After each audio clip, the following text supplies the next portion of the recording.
Carmichael, and I make these videos because chances are you are the most ambitious person in your circle, but you know you're capable of more, and you get that push by surrounding yourself with the best. So today let's learn from one of the best, Marisa Peer, and my take on her top 50 rules for success. Enjoy.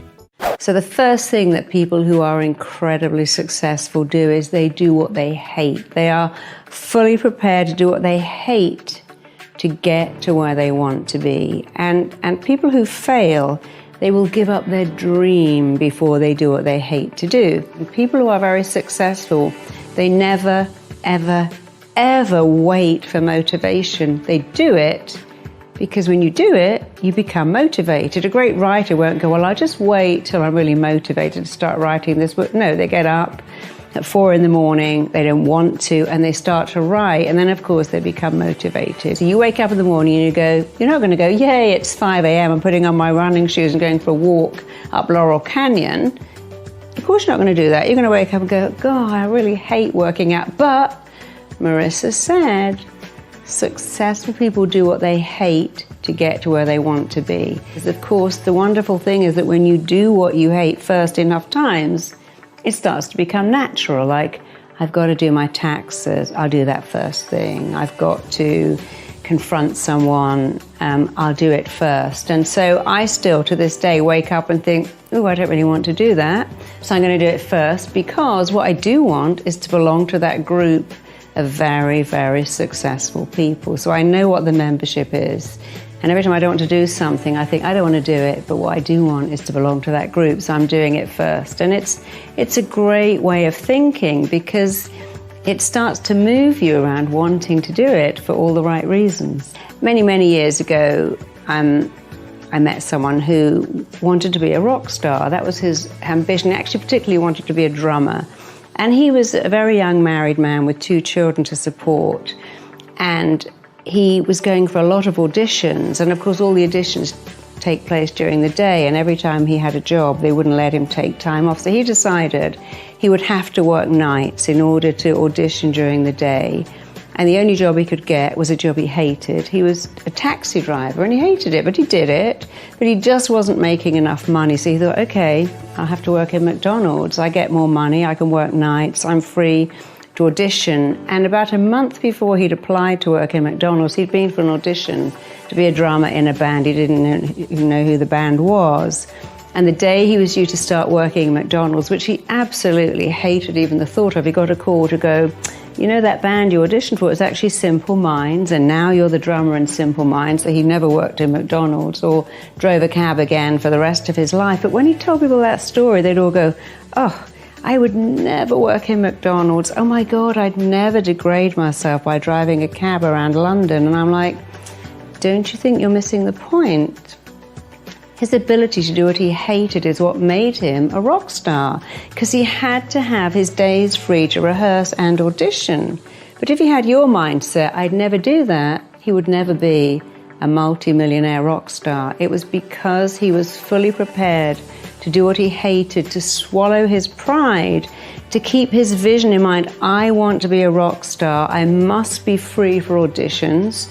How can I do that? Well, I have to work as a cab driver and in a fast food restaurant, which I hate, but I'm going to do it because it's going to take me to my goal. And it did. But the people who laughed at him and said, I wouldn't do that, none of them are rock stars. Secondly, we have this belief that our brain's job is to make us happy. Oh no. Your brain's job is to make you survive. It doesn't care if you're happy, it cares if you survive. So when you say, my job is killing me, this commute is stressing me out, I'm dying under the paperwork, it wants you to stop. And so because your brain's job is to move you towards pleasure, you've got to say, I love working weekends, even if it's not true. I love going to the gym. I'm so lucky I've got a baby that wakes me up at 3 a.m. I know it sounds really Pollyanna, but you can trick your mind all the time going, I love it, I want it, I like it.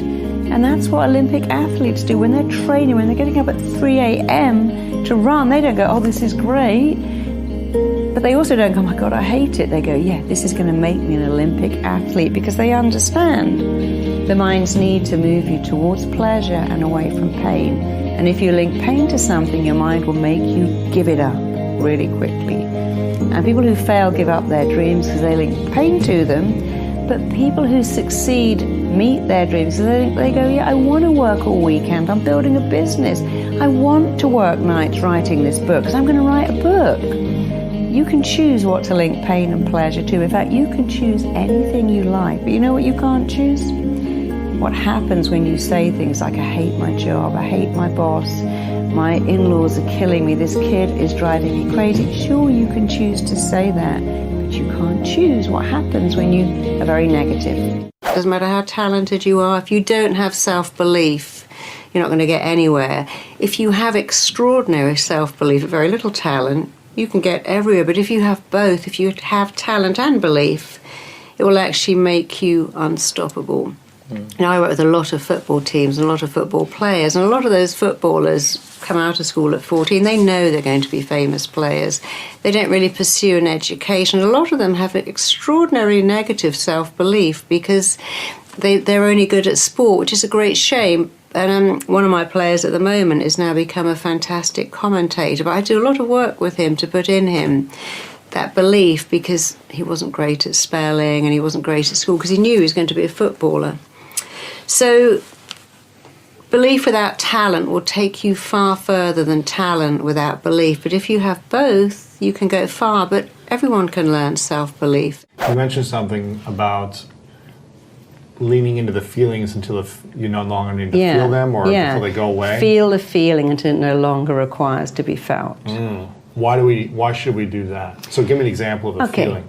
So let's imagine you and your ex-wife are not getting on, and you have a feeling of rage about the fact that she's trying to get your kid to call the new guy daddy and she's blocking you out, and you feel so angry.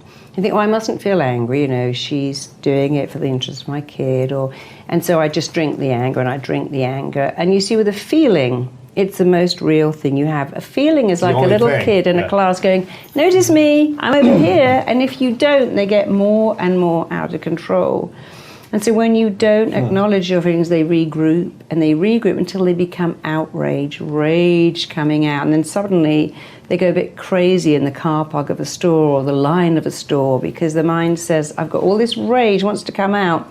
Someone just cut into the line, take it out on them. And it's so ineffective because I have something I call AAA, which is be aware of your feeling. Most people have no idea what they feel. They go, I shouldn't feel jealous. I shouldn't feel envious. I shouldn't be furious with this kid who's keeping me up all night. So they're not aware of it. They certainly can't accept it, and they never get to articulate it. If you can say, you know, my wife's a good person, but actually I'm furious with what she's doing. It really hurts my feelings. That's why group therapy and places like AA, the good thing is you get to say, sometimes I could quite cheerfully hurt my wife. I'm not going to, but I feel like it. But, oh yeah, I feel like that too. Because when you can express your feeling, it goes away. It goes away immediately. When but when you communicate it, even to yourself. So if your mother-in-law is the absolute bitch from hell, and you can't say, by the way, Dorothy, you are the most horrible mother-in-law in the world, but you just go and shut yourself in the bathroom, turn on the taps, flush the toilet, and say, Dorothy is a really unpleasant mother-in-law. And one of my feel better. Yeah, you feel so much better because you're not saying it to them. It's like feelings are like gas. They're in or they're out, and they hurt much more when you keep them in. And you want to let them out. Maybe gas, I mean, obviously right in the middle of a meeting, but when you keep stuff in, it causes you pain. Also, if you want to build more confidence, the science says it can take up to 254 days of consecutive action to successfully build a habit. So I've created a free program for you where every day for 254 days, I will send you an unlisted video to your email, absolutely free, to help you build your confidence. The link to join is in the description below. Successful people do what they hate to get to where they want to be. Doesn't matter how talented you are, if you don't have self-belief, you're not going to get anywhere. Here's something that will change your life if you make it familiar. Praise yourself. Say, I did a great job. I did a good job. You know, in the days of startup where you're running your own business, it may take 2 years before you see a profit. The only person who's going to praise you at the end of every day is you. So say, I did a great job. I did a really good job today. I love what I'm doing. I'm good at it. make praise familiar. Everyone's good at something. You're not meant to be good at everything. It's no good being a jack of all trades and a master of none. So be really good at what you're good at and don't worry about what you're not good at, because we're not all supposed to be good at the same thing. Find your talent, find out what you love to do. What you're meant to do lies directly behind and is absolutely linked to what you love to do. When I was a kid, actually, I loved writing little stories and illustrating them. And it's funny that now I am a very successful writer, because I was always writing when I was a kid, but I never considered that as a career. But it kind of found me later. My daughter was always drawing and always, in fact, she went to college to be a criminologist and then gave that up and became an artist, because it's what she was meant to do. So find out what you love and be brilliant at it. You can't do that. You'll mess it up. You'll never get it right. You're just not good at that. I want you to change that voice to a cheerleader, a parent who dotes on you, a teacher who thinks you are the best thing in the world. And I want you to hear that voice saying, yay, you can do it. You're amazing. This is your area of excellence. You're good at this. If you were a kid running a race at school, you'd want your parent to be there going, come on, you're brilliant, you're amazing. If you were doing an assignment at school, you want the teacher or your parent to go, you're very smart. You're really good at writing. This is your skill set. So I want you to become a loving parent to yourself, a praising teacher, a cheerleader that always goes, yes, you can do this. This is easy for you. This is a walk in the park. Or you have the skills, the talent. You've read that book. You know the answers. You've studied. So that's how you stop being your own worst critic. Flip it over. And if you're saying, I always mess it up, start to go, I get it right. I always forget things. I've got a great memory. That's the most important one. The other thing very successful people do is that they just don't take no for an answer. They get rejected. Everyone gets rejected, but they come back. They do not take no for an answer. And I remember working with Luther Vandross on one of my shows, and fortunately he's died now. And he said, people call me an overnight success. Richard Gere said exactly the same thing. Did you know that overnight success? He said, it took me 12 years singing jingles for Kentucky Fried Chicken before I got a record deal. There is no overnight success. They get rejected, but they come back over and over and over again. Self-esteem means how much you like yourself. But when you like yourself, you also like other people too. You can't like yourself and not like other people.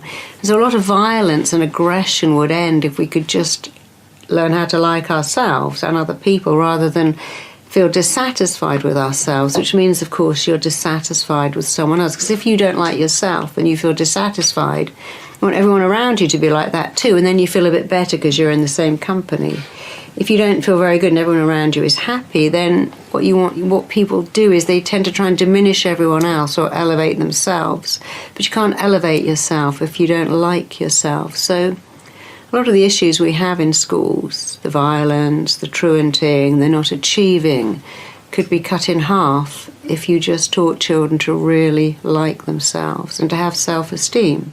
When you focus on the worst possible outcome, you actually feel as if you are in that worst possible outcome. The only way to overcome a fear is, instead of focusing on the worst possible outcome, to focus on the best possible outcome. I'm driving. It's foggy, it's dark, it's icy, I might skid off the road and kill myself. Or I'm driving very carefully, I'm driving very slowly, I'm driving very cautiously because I'm going to be safe and I'm going to get home. See, that's the difference. You just have to give yourself different beliefs. The thing with fear always is you have two choices. Rationalize why you feel so terrible, or talk yourself out of it. And I was on the beach with my daughter and there was a big dog, and it was quite a scary dog, and she didn't like this dog. And I said to her, darling, when you don't like a dog, you get very scared, and the dog doesn't like it either, and he gets scared. So when you see a scary dog, turn your back to it. Don't look at it, because when you look at it, you're challenging it. And that's hard to do, to turn your back on a dog. But if you turn your back, it's not a challenge. And she understood that, and I was always teaching her, when you have a fear, you have a choice. Oh my God, that dog's going to bite me, attack me, hurt me, or I'm going to talk myself out. I'm going to turn away, I'm going to breathe, I'm going to be really calm, and that dog's just going to go on its way. And it's the same with everything in life to do with fear. Rationalize why you feel so fearful, or talk yourself out of it. I'll be fine, this is okay, everything's going to work out perfectly, I'm okay.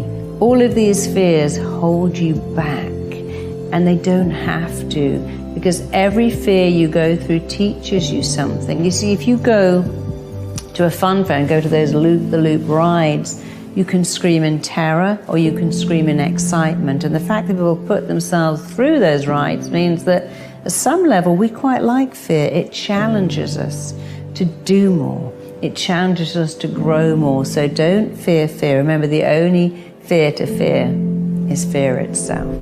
I don't do no. I refuse to take no for an answer. So if I'm told no, you know, when I was told you can't have a baby or you'll never be able to do that, I don't let that in, which I find very useful. I do let in criticism, but only if it's useful. And so I'd say that's probably my best attitude. I just won't take no for an answer. And I was studying once celebrities, because I work with a lot of them. And I mean, I don't put myself in that category, but what I found out was that celebrities don't take no for an answer. They're very interesting. They simply refuse to do no. And if you say to them, okay, we're having a party, everyone's coming wearing white, they'll turn up in green, because they want to be a little bit different, but they don't see it as a handicap, they see it as an asset. And it's a great thing to not take no for an answer.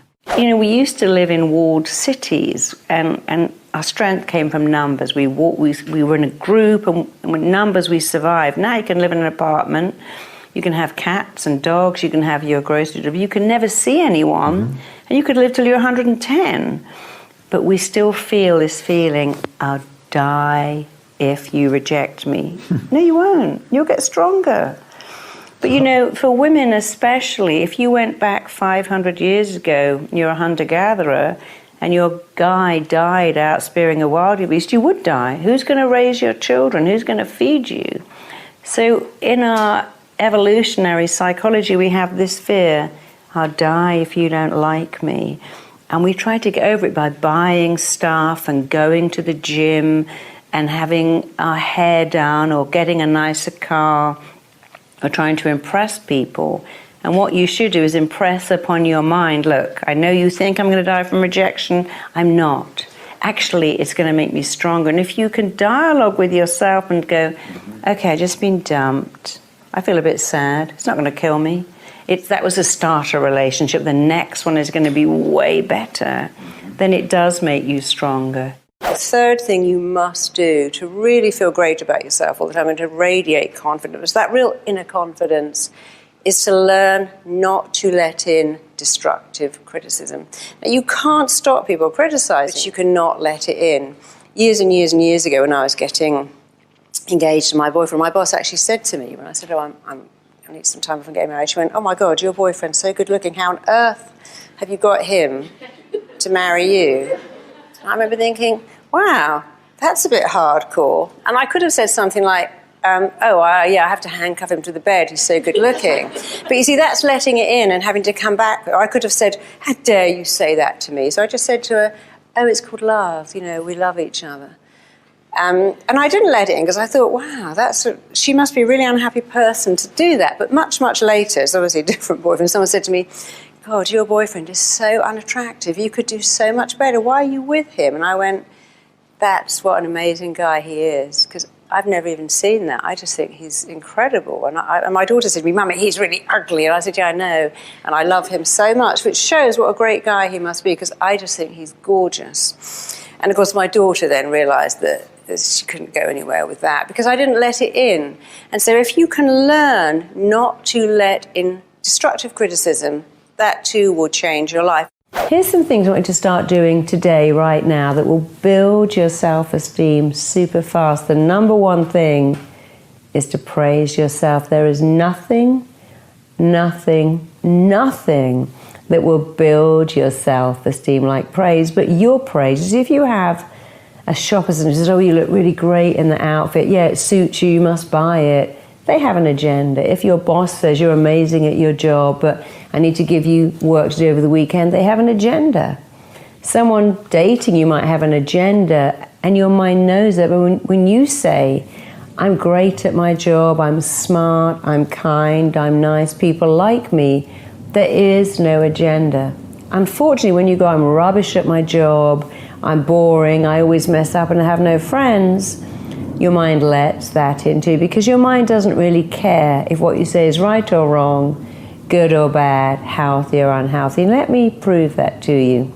I want you to put your hand in front of your face like that. I want you to close your eyes. I want you to imagine you have a big, fat, juicy lemon. And I want you to breathe in that wonderful lemon smell and just squeeze it a bit and feel that wonderful lemon texture, because nothing quite smells like a lemon. So still really believing you have half a lemon in your hand, open your mouth. Shove that lemon in there, cram that half a lemon into your mouth and start chewing and sucking and biting and swallowing the flesh. Keep sucking all that lemon flesh into your mouth. Bite it, chew it, suck out the juice. And you will notice that what is happening is your body is responding to a thought as if it's a fact. Your body is responding to the image and thought of eating a lemon as if you are actually eating a lemon. And it's making a saliva, because thoughts are things. And every thought you have has a physical reaction in your body and an emotional response to. When you think, I don't have friends, I can't talk to people, I can't take things back to a store, I can't ask for special treatment, I don't know how to talk to people, then your mind accepts that as a fact, just like the lemon. But when you say, oh, I can talk to anyone, I'm an interesting person, I'm warm and friendly, people like me, and I can make eye contact, I'm good at my job, I can ask someone out on a date, I can tell the person I'm involved with what I need, your mind accepts that too. And someone recently said they keep a lemon on their desk now and look at it every day. I'm sure they change it every month, because that lemon reminds them every day that they are responsible what they think and feel. And you know, responsibility, that word means an ability to respond. So I want you to start to praise yourself. I want you to wake up in the morning, the first thing you go is, I like myself. We like people who say, I've got something to offer the world. And people are very reassured by confidence. You know, we're all scared that we're going to come across as arrogant. But if you're on a flight and you hit turbulence, you want a confident pilot.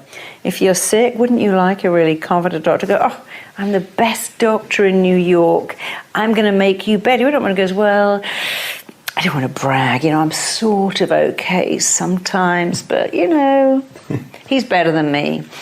We don't want our kids' teacher to go, well, I'm not the best, you know, I have good days. We want them to go, I'm the best teacher, and I'm going to give you back your kid in a year's time, radiating confidence and talent.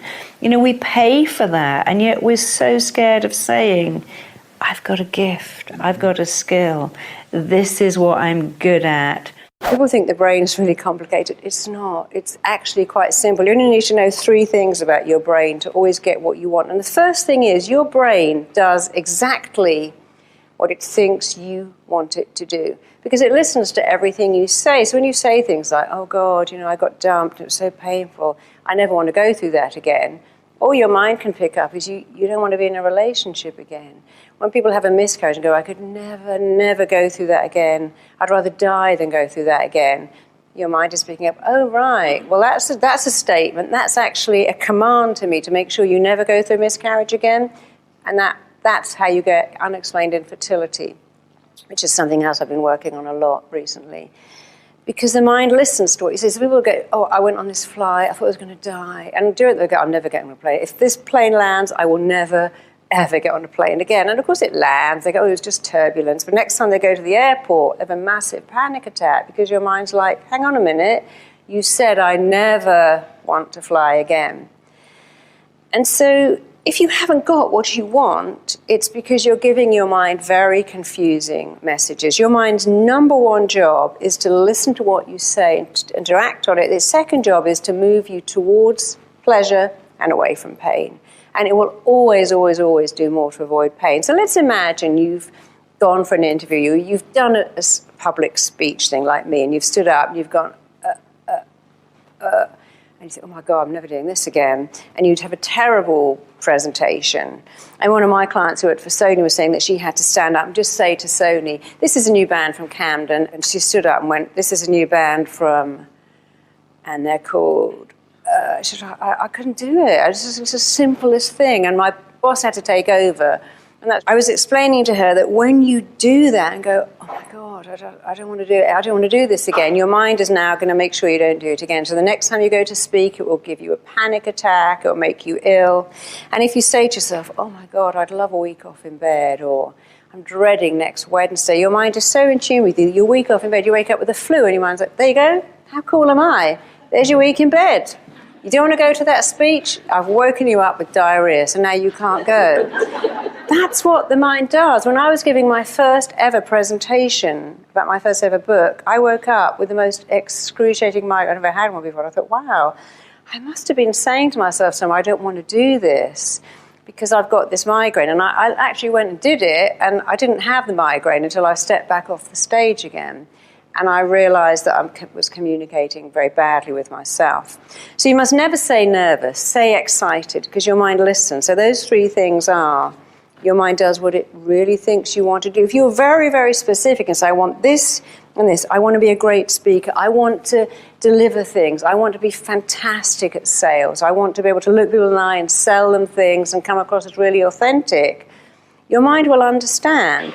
And if you make those pictures really good and pleasant, you'll move towards them. When there is a battle between logic and emotion, emotion always wins. How many of you have gone to a really high building, an enclosed building like the top story of a hotel or the CN Tower in Toronto, and looked down and thought, oh, wow, I feel really scared.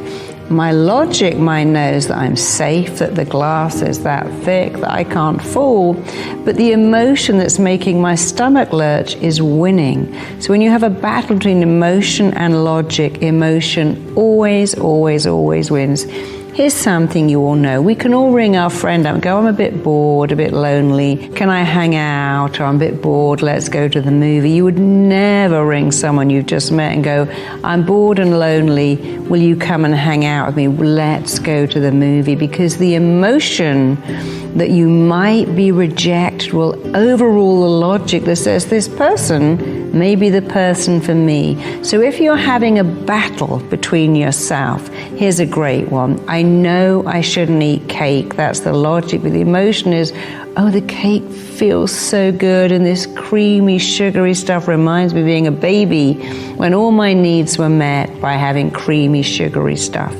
So in a battle between emotion and logic, logic will never win. Emotion will always win.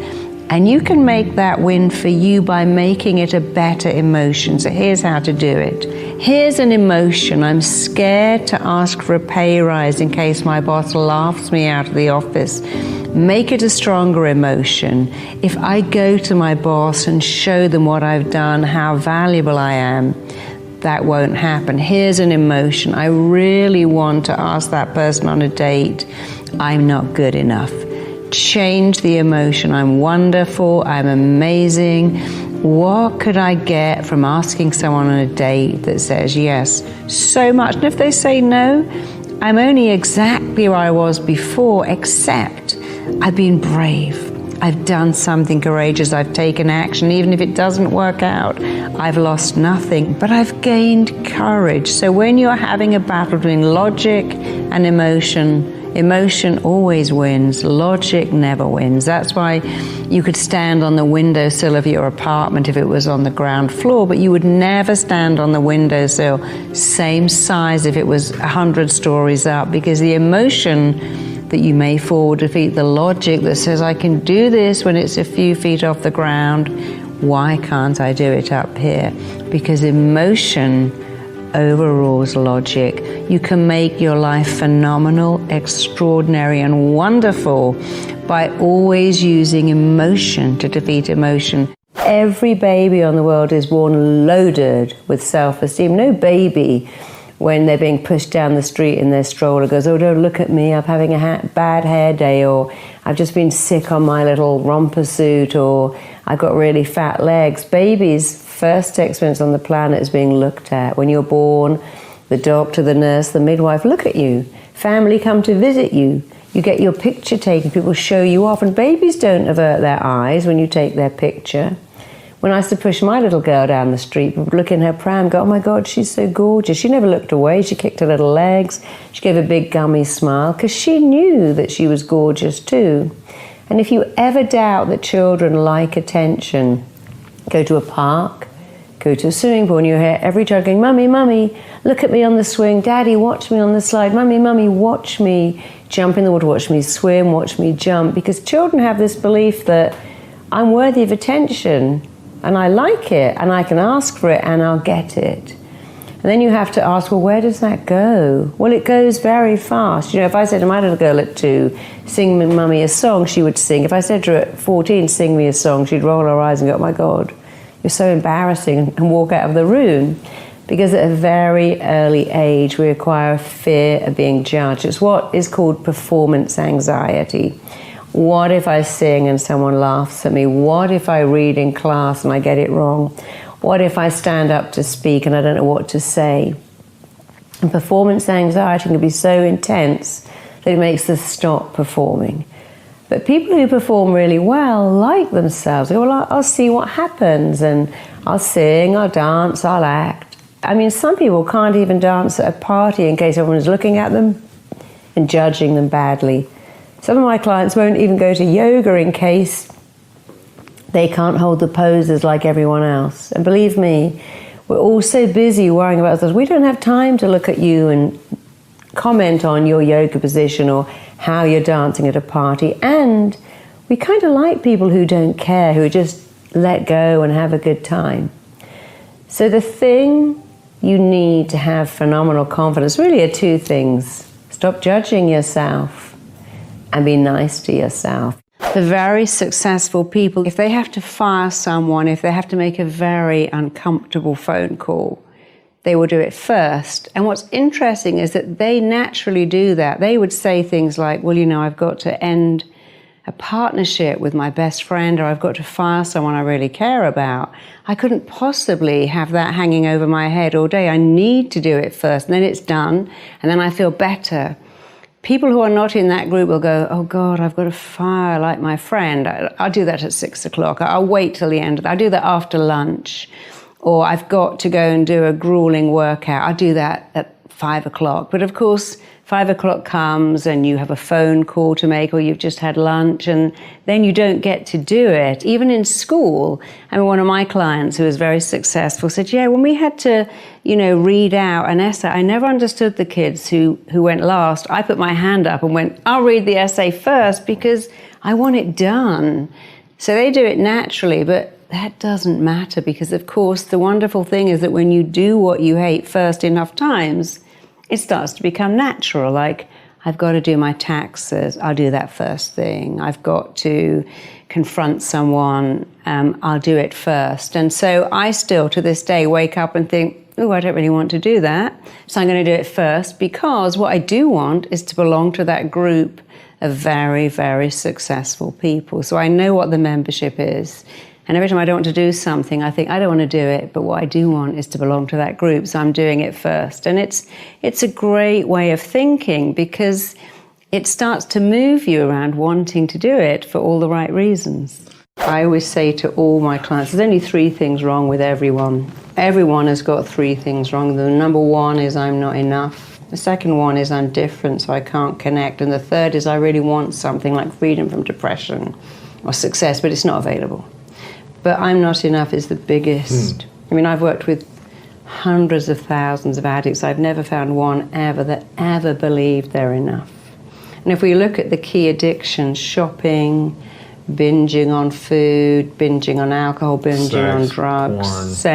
sex especially, food, porn, all of those things come from a feeling of emptiness inside, because we're taught, oh, you feel a feeling?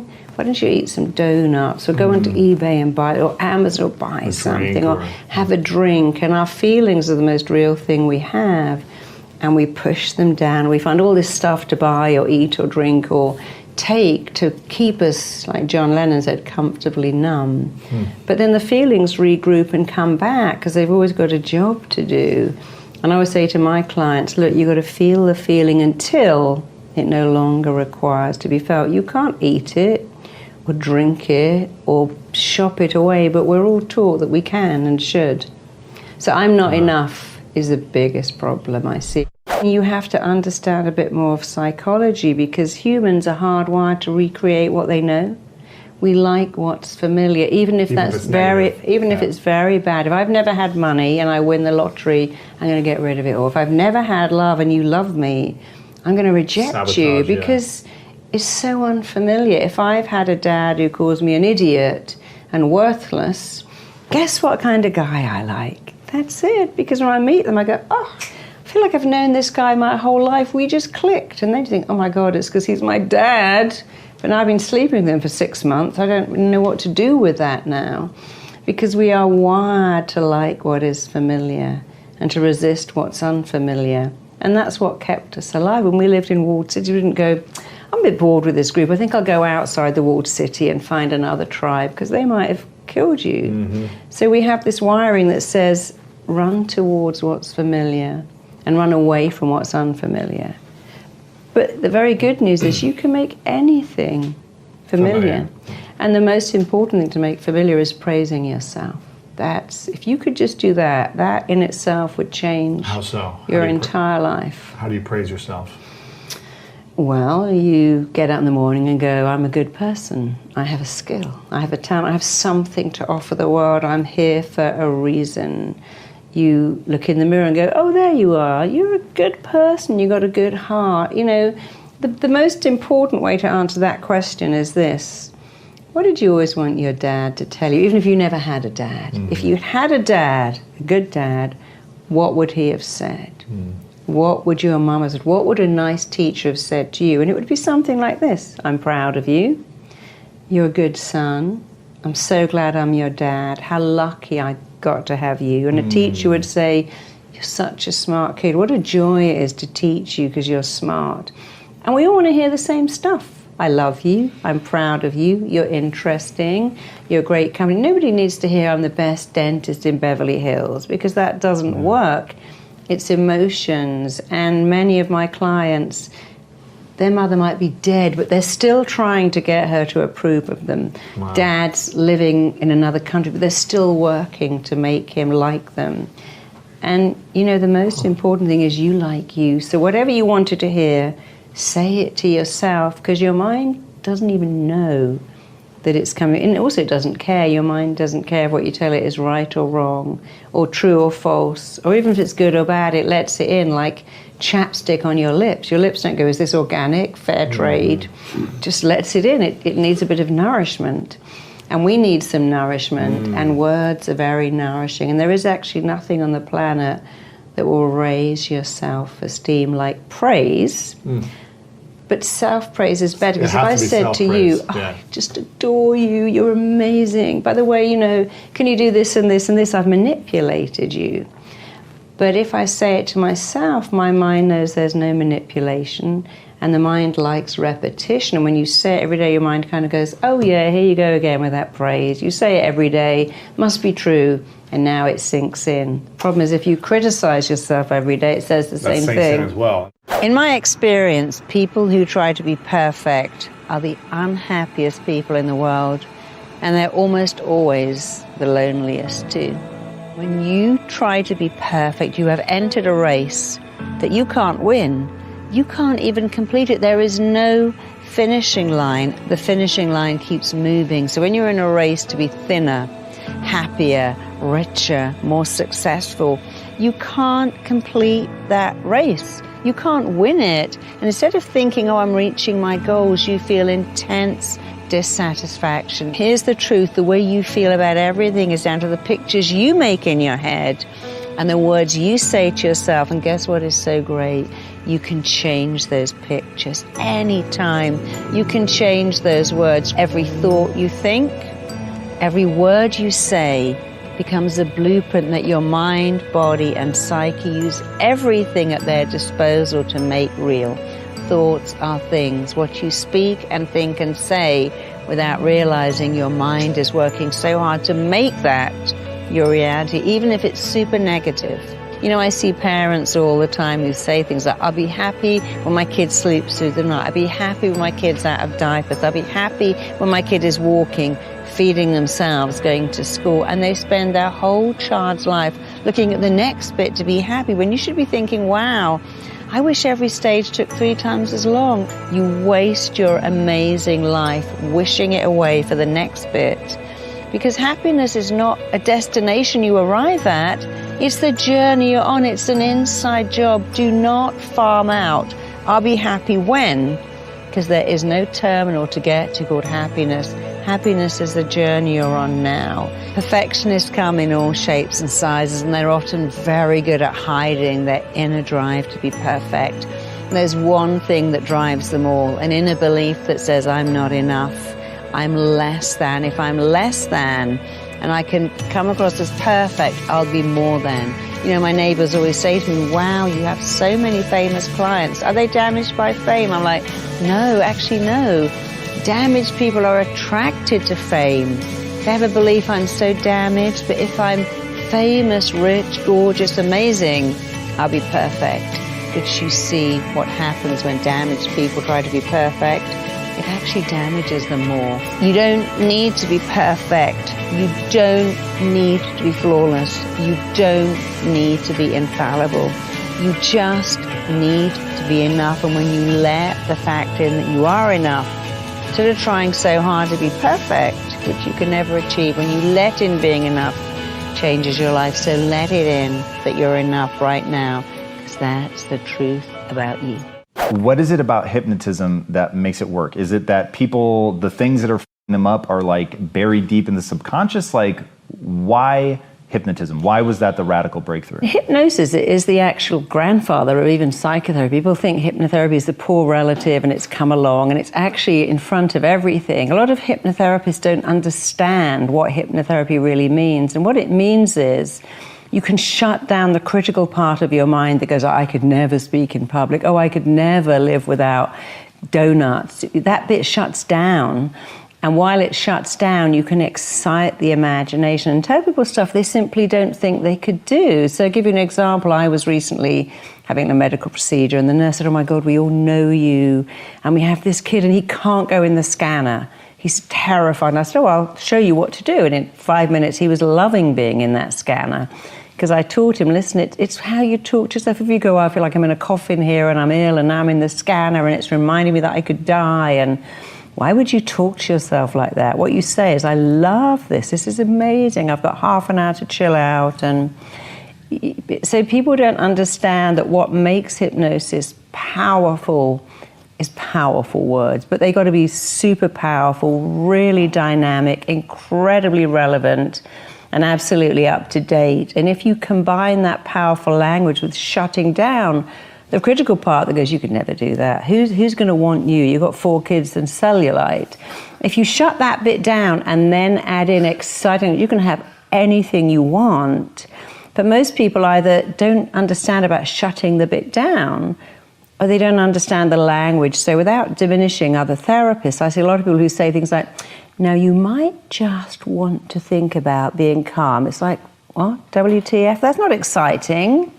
Or they say things like, today you're going to find it easier not to eat cake. And I'm like, come on, we can do way better than that. Excite the imagination. Tell people you love saying no to cake. It thrills you to pick an apple. It elates you to see the scales going down and your six-pack emerging, because you are motivated and committed and compelled to say no to sugar.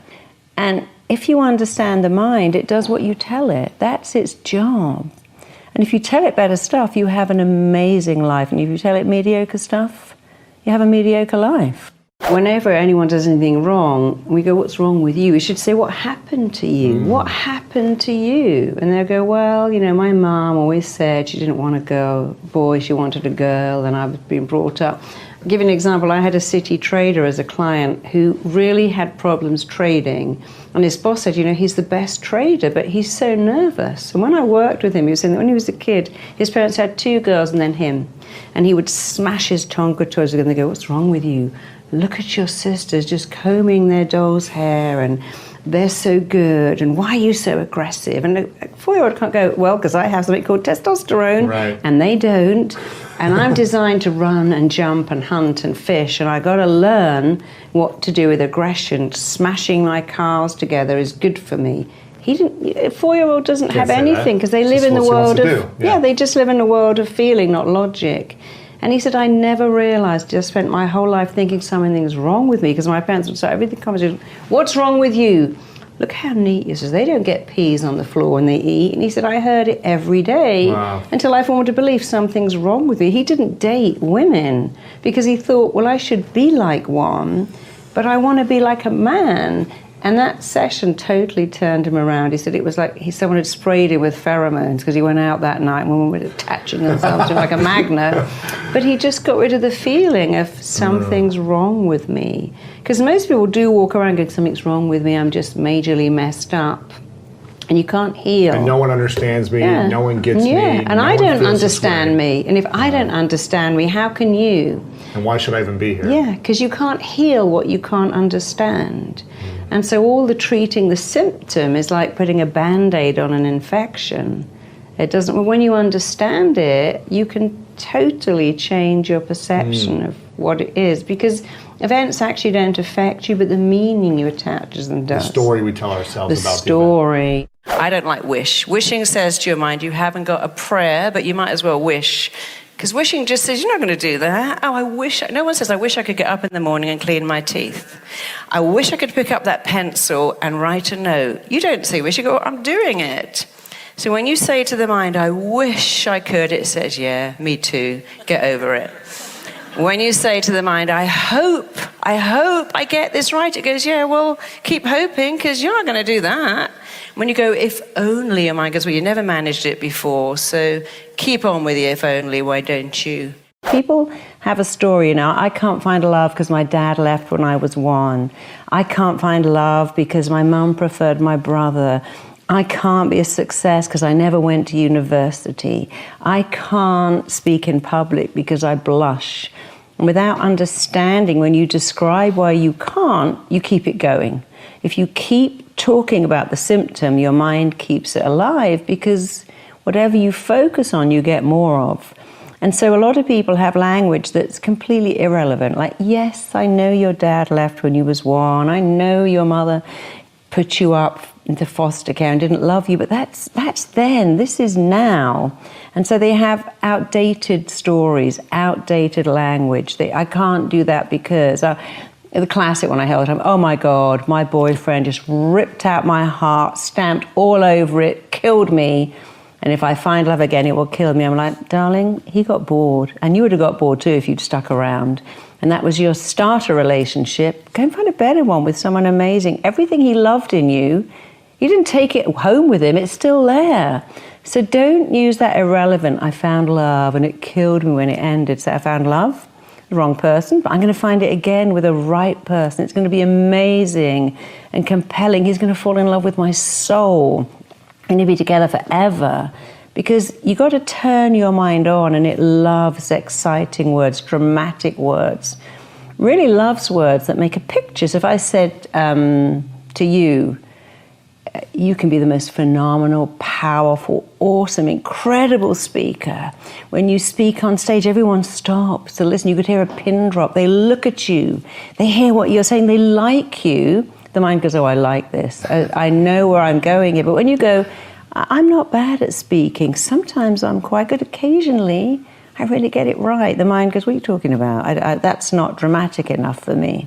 And all psychiatrists will tell you that and if you want to be sorted out, here's something you must do. Express your hurt as close to the event that hurt you happening as possible. You can't say to your dad, 20 years ago I asked for a bike and you got me a skateboard. I didn't want that. They go, what? I worked nights to buy you that bike.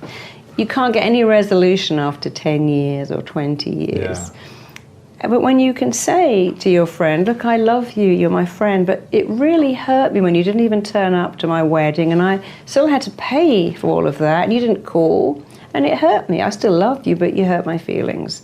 Then it's gone. But when you keep it in, it doesn't. When you say to the friend, you make me feel so angry, well, you make me feel angry. I didn't come to your wedding because your guest list, that was extortionate, asking for all this stuff. I mean, I'm not Bank of America, and I didn't want to buy that stuff. But you can't get resolution. Yeah. But when you say, I was hurt when, or I felt hurt by, and you can say it to a wall, you can say it to a force, you can say it to a mirror. You can write it down. It's not for the other person. It's good to say it because it's out then.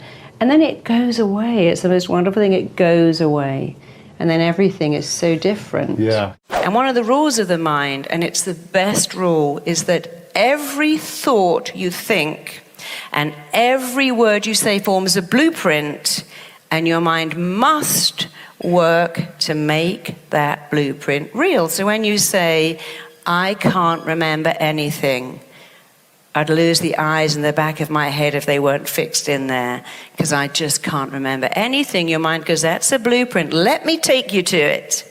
And when you say, my memory is phenomenal, foolproof. In fact, I'm like human Google. When I read an exam, the minute I read the question, my mind has already gone to work, found the answer, and it stays in my head right through until I write it on the paper. Then I read the next question. The same thing happens as I read the question. Google says, here's the answer.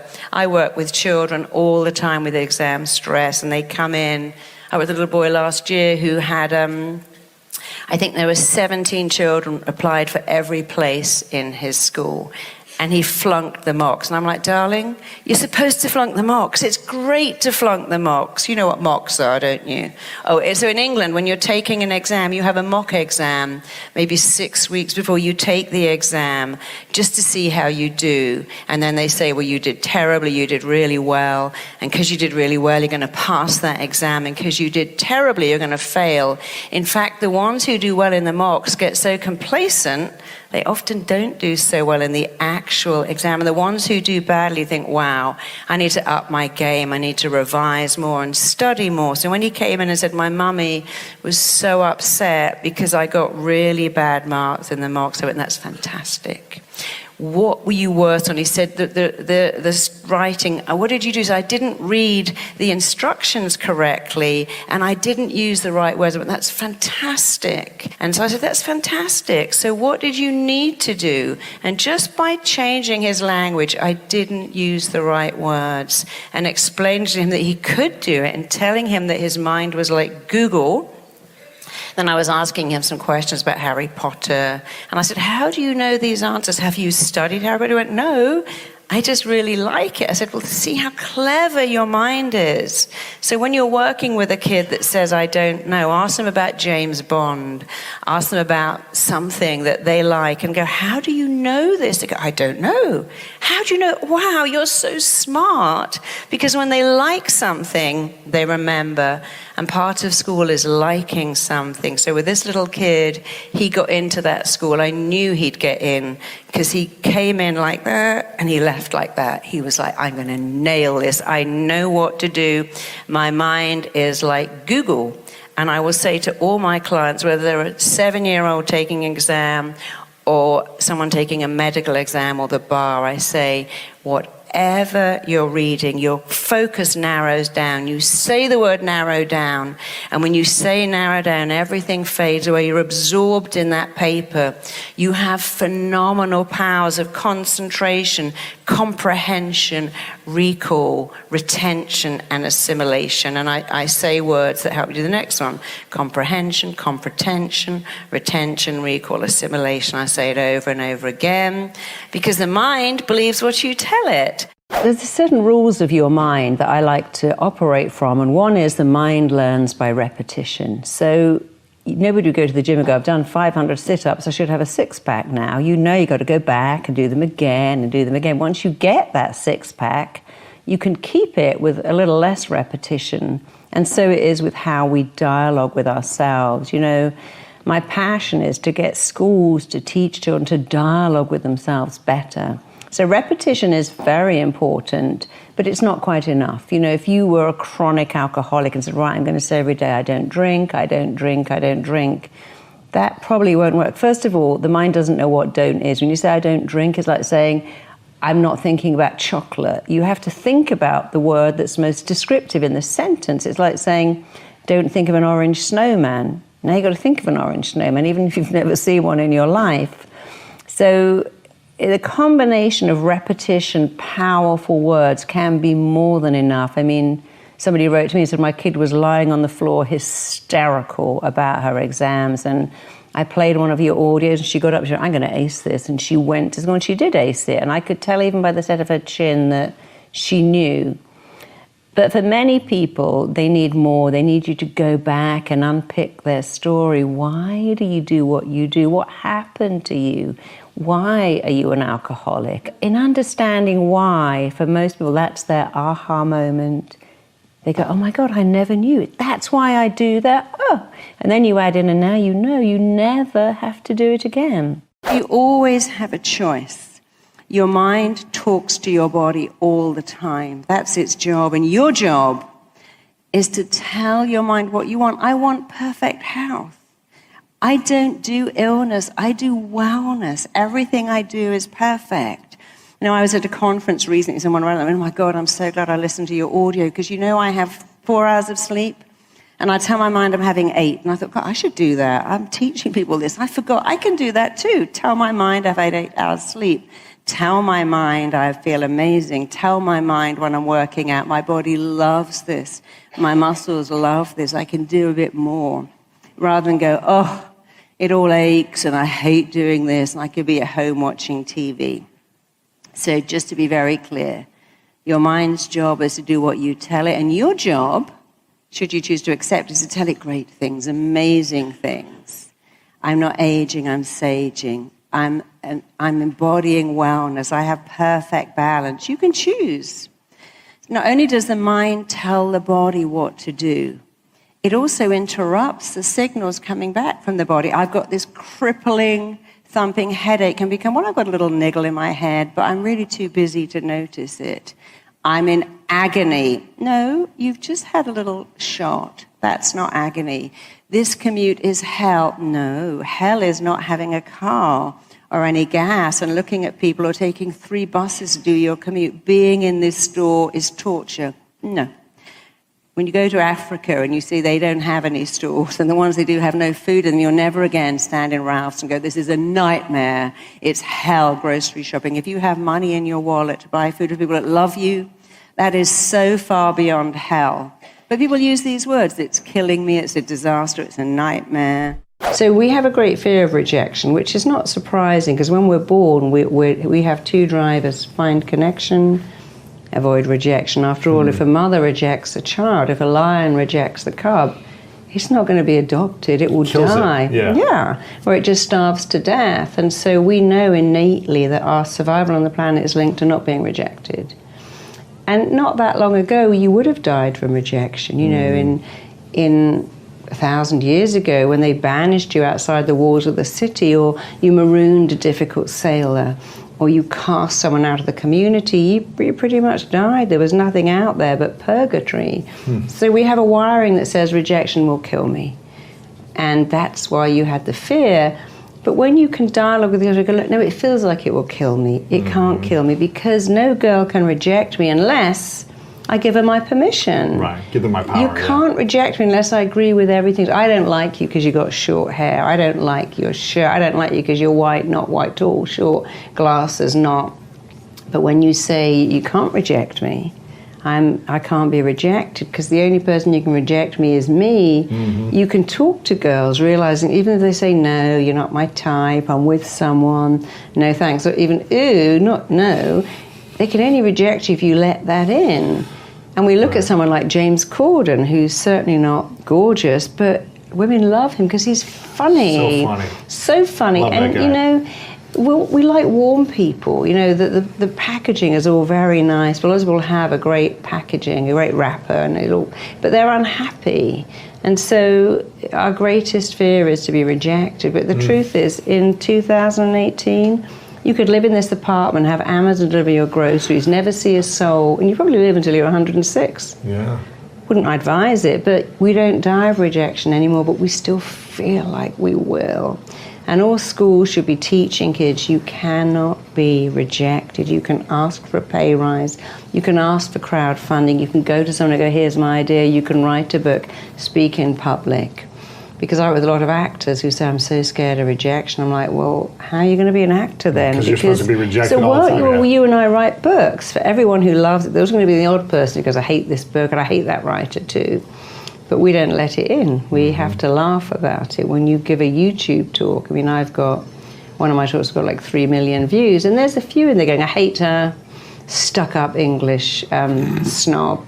But they don't know me, because that's not me at all. But I don't go, oh my God, I can never write another book. I'm okay because I don't let it in, because the only opinion that matters is my opinion. I know I'm not a stuck-up English snob, so that can't hurt me. You Are Enough is a movement that I started because, 33 years of being a therapist, I might work with a movie star, an Olympic athlete, or someone who's a school teacher, and they all have the same problem. And the problem is almost always I'm not enough. I mean, I've worked with so many addicts, thousands of addicts. I've never met one who ever thought they're enough. They'll say, I drink because I'm not enough. I use because I'm not enough. I am addicted to spending because I'm not enough. What I see many therapists doing is the client comes in with a list, like what I call a shopping list. I need to stop drinking, I need to get out of bed, I need to stop shouting at my kids, I need to take care of myself. And they like to go through the list. It takes a long time. I go, forget the list. Let's look at what I call what lies beneath. You know your problem? You think you're enough. Where does that, do you know any baby who's ever been born and goes, I shouldn't cry because I don't deserve attention here. I shouldn't throw up on this white top my mum just bleached. No baby is ever born believing they're not enough. And so, again, we look at where does this come from, this belief you're not enough? Who told you that? Where did you get that? And when they go, oh, yes, it came from here, it's a game changer because they start to tell them, I'm enough. People say, but if I'm enough, don't I just lie on the couch and eat potato chips all day? No. When you know you're enough, then you go, right, I need a better relationship. There's a better career than this, a better health than this. In powerful language, you can never say you're going to fall, you're going to mess that up, you're going to ruin everything. That's just not going to work out. You have to say the opposite. Okay, I've only got 10 minutes to prepare my speech. I only need 10 minutes. I've only got 10 minutes to get there. That's exactly how much time I need. And if I'm late, I wasn't supposed to be there on time. I have a belief now when I get to a party late, it's because I wasn't meant to get there early. I no longer go, oh my God, I'm so late. This is going to be terrible. In fact, I was recently going in a cab across town to get a train to work with a football team. And we got stuck in traffic. And so I was playing a game. I thought, oh my God, I'm going to miss the train. This is terrible. I'm going to ruin my reputation. The team are going to be so upset. And I felt really sick. And then I started to say, the trains run every 20 minutes. It doesn't matter. What's 20 minutes? My material's so great. They have lots of time. After all, they finished practicing at 3 o'clock. And it was fine. So all the way there, I was playing a game, and I actually got the train on time. But they really wouldn't have minded. But I could have ruined my day, made myself panicky and sweaty by going, oh my God, I haven't got enough time, and now it's all ruined. And it's never ruined. You can come back from anything. And then I worked with a client who had cancer and had to go into this MRI scanner. And every time I saw him, he said, I can't do it. I can't get in that scanner. And he said, well, I feel like I'm in my coffin. I feel like it's a premonition of my death. And I get in the scanner, I think, well, I've got cancer and I'm going to die. And I said, well, I freak out. I press the button, I have to come out. And they keep saying, look, you've got to. I can't even be in there for 2 seconds, which is not true. When people say, I can't do it for even a second, he probably was in there for a few minutes. I said, look, the words you say to yourself in that scanner, this is a premonition of my death, I feel like I'm in a coffin, I feel like I'm suffocating and I can't do it, that's a blueprint. And your mind doesn't like those words. So how about these words? How about saying, I'm in my bed at home and I'm just so chilled and I could lie here for hours. I'm chilled, I'm relaxed, I'm blissed out. You must use words that make a picture. You can't go, oh, I'm okay really. I'm quite good, I'm not bad, this is okay. Because when I say the words okay, not bad, where's the picture? There's no picture. It's what I call fluff. When you say I'm chilled, I'm blissed out, I'm ecstatic, I'm just lying here and I could do this for hours, it's just so cool, the mind goes, you're right. And when you go, I'm in a coffin and I'm suffocating, the mind goes, you're right. See, here's the great thing. You can choose any words you like. You can go, well, we're all going to be negative and this half's going to be positive. That's your choice. You know what you can't choose? What you do to yourself when you say, I'm an idiot, I'm a moron, I'm a retard, I've got rocks for brains, everything goes wrong. Who would ever like me? I've got cellular, I'm a single parent, I've got no chance. Blah, blah, blah. I didn't go to college, so I couldn't possibly do what you do. I got kicked out of college, by the way, so you can definitely do what I do. And it was the best thing that ever happened to me. I can look at my life and say being fired, being dumped, and being kicked out of college, thank you, God, for putting that in up to me, because it changed my life. It was the best thing. Rejection has been one of the best things that ever happened to me. Being the least favorite kid, if I could have my life again, I'd go back and be the least favorite kid, because I thought, I'm going to show my parents that I'm something. And if I was the favorite, I wouldn't have done that. I would have had a totally different life. If praise is unfamiliar but criticism is familiar, and you say to someone like Robin Williams, oh my God, that last show was funny, he goes, didn't you notice? I've left out the best, I fluffed a word. It wasn't as good as the one before. So if you're not used to praise, you'll reject it. And if you're used to criticism, you'll add it in. Because we do what's familiar. So if we say to someone, I love your book, they go, oh, actually, it's not that good. The other one is much, I love your top. Oh, I got it in a car boot sale. It's 5 years, I've got a hole in it. So if we haven't got praise, we actually reject it.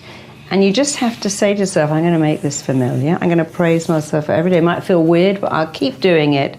It's a bit like running. You know, running isn't familiar, especially around Beverly Hills. But if you put your shoes on and go for a run on concrete, eventually it becomes familiar, and then you like it. I mean, sticking a lens in your eye, that's the weirdest thing. Very unfamiliar. The first few times, like, oh my God, I'm carrying in my eye like that. And then after a while, you can do it almost without thinking, because you get used to it. You can make anything familiar or unfamiliar.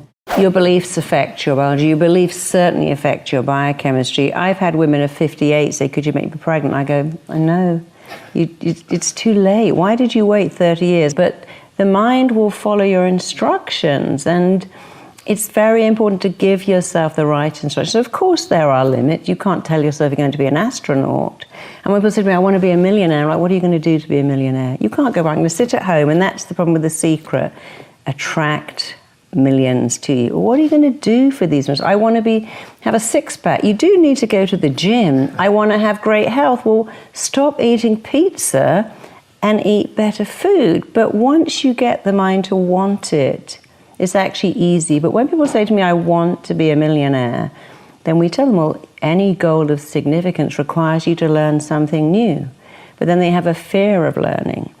And of course, you're right. Then when people come in and go, I want this, you have to look at the blocks. The number one block is the fear of rejection. If I make it, I might get rejected. If I find love, they might leave. If I make all that money, people won't like me anymore. So you've got to smash out of the ballpark the fear of rejection. You've got to smash out the second belief that says it's all easy. I remember Luther Vandross saying, you know, people say I'm an overnight success. I sang jingles for KFC for 12 years. It was a long overnight. So you do have to also have that desire. I mean, for me, you know, I speak in public, I write books, always aware that somebody's going to go, I hate your book, I don't like it. I'm like, oh, That's okay. They can't reject me. They might reject my book. Most people happen to love them. But to get anywhere in life, you have to get over the fear of rejection. Because people think they're going to die from rejection, but they really don't. Every day you get to choose how to speak to yourself. But you know what you don't get to choose?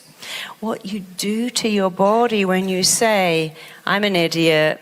I knew I'd mess that up. I knew that relationship wouldn't work. I've been waiting for it to go wrong. In fact, the day we got married, I stuck stickers on all my stuff so that when we got divorced, there'd be no confusion.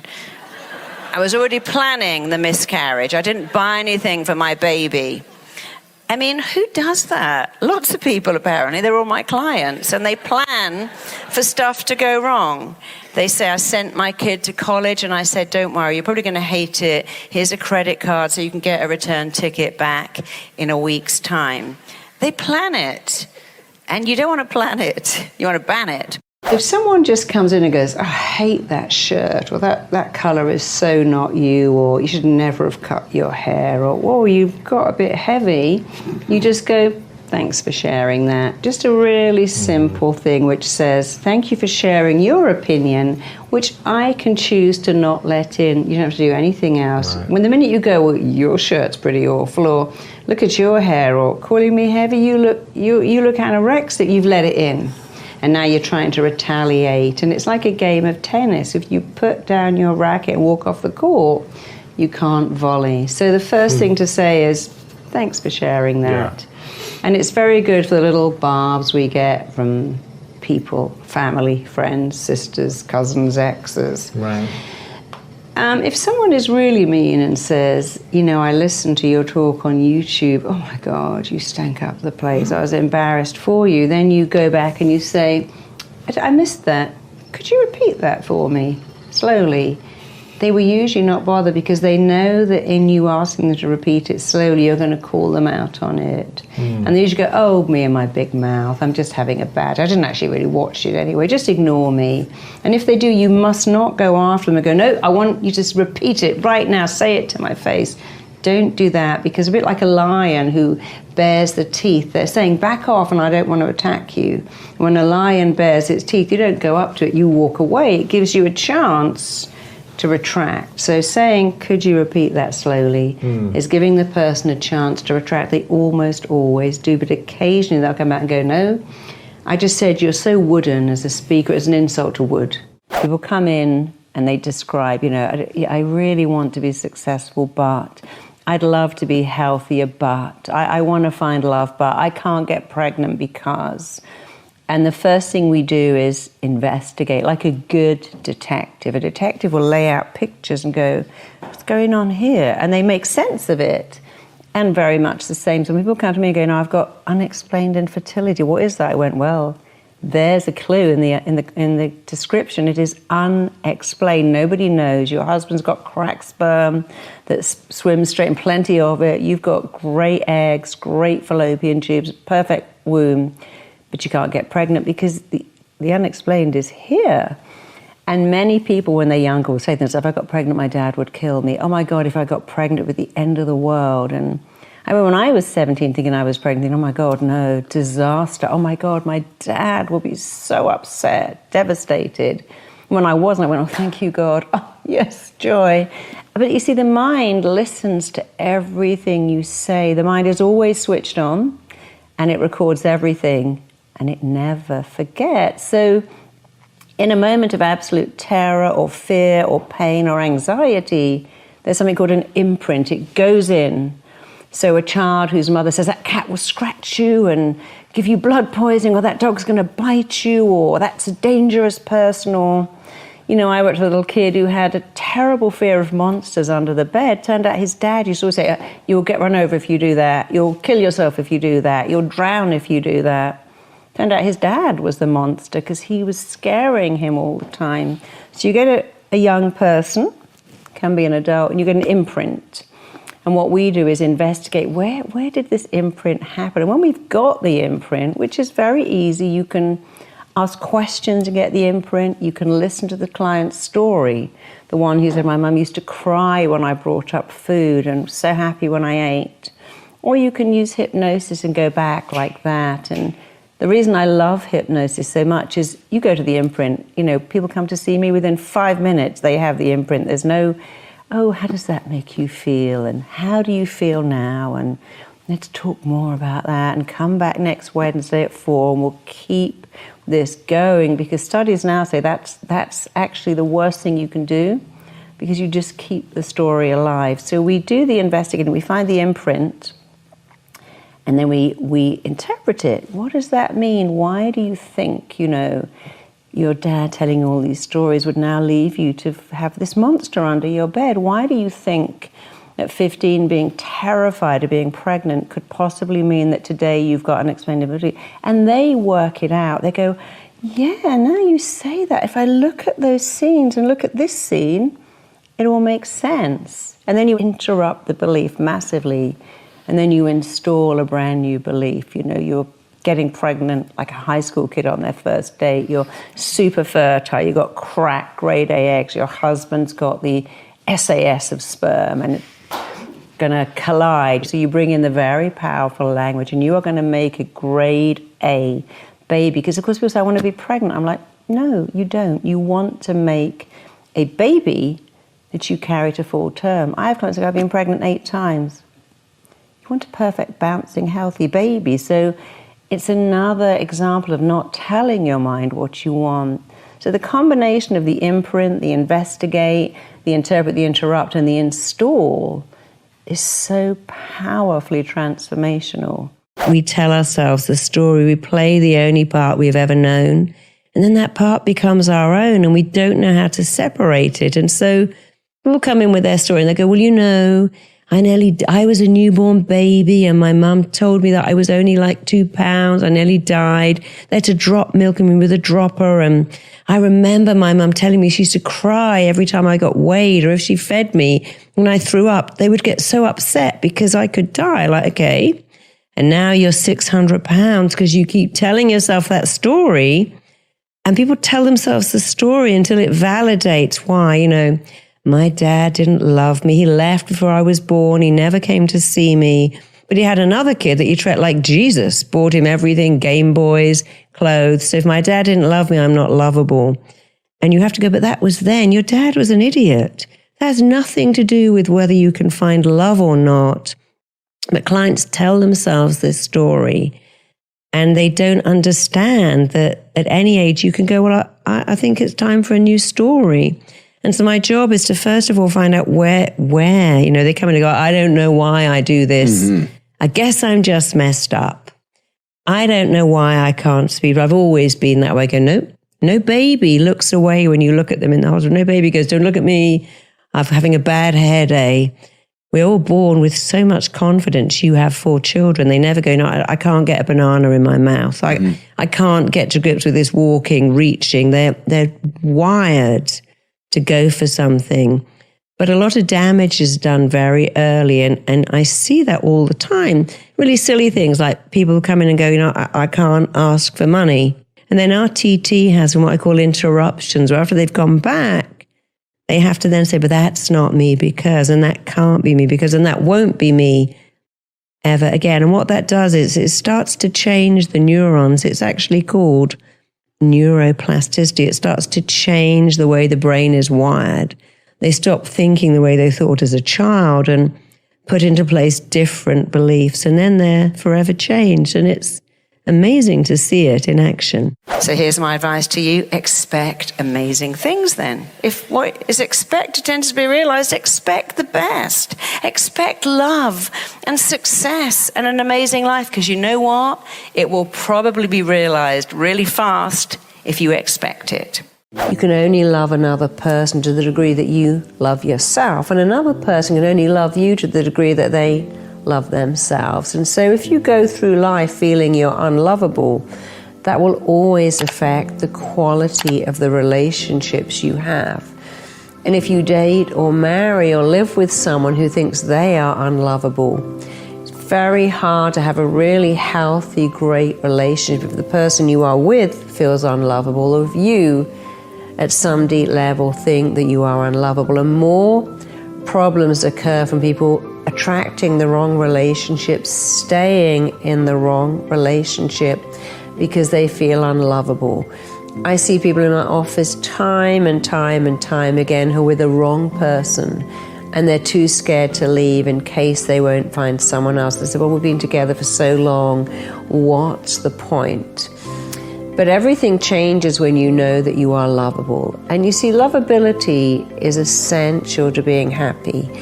And I have many people who go, well, you know, I've never felt love. Being loved is just a foreign country to me.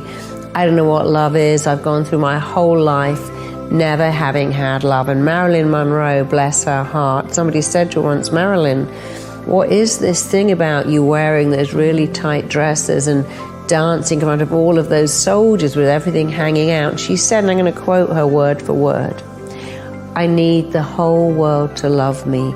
I must belong to everyone because I've never belonged to anyone or anything in my entire life, and I probably never will.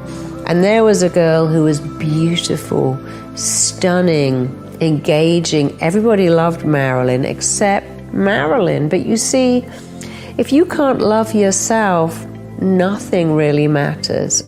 You do know, don't you, that people who are critical have so much criticism reserved for themselves. They actively dislike themselves. And you're actually showing me and the entire office that you really don't like yourself. By critiquing me. Yeah, by critiquing, you're just showing me. Yeah. Yeah, critical people always have criticism reserved for themselves. They are full of self-criticism, but they reflect it out. And superior people and happy people always praise, and people who feel inadequate always criticize, because criticize withers you and praise builds you up.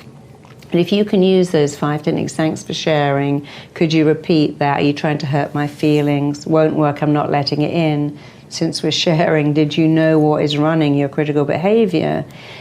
You don't let it in, and being able to not let in criticism, that too will change your life. It makes you bulletproof. You can't stop people being mean and having a horrible day. And we now have trolling, which is becoming an epidemic. So it's actually worse. Our kids used to get bullied at school and go home to a sanctuary. Now they're bullied online. Now they're bullied online, on the phone.